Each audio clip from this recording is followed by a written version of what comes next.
dry eyes because they present with pain, discomfort, blurry vision.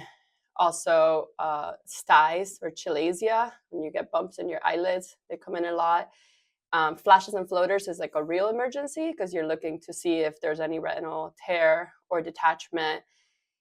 Pink eye also, especially with parents of little kids, will get a lot of pink eye.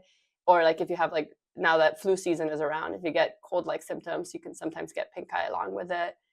I think those are the main ones. Oh, and one other one that I do see a good amount of is like when people are working in the yard or grinding metal or cutting wood, they'll get sometimes a piece of something in their eye and they come in and we sort of remove it for them.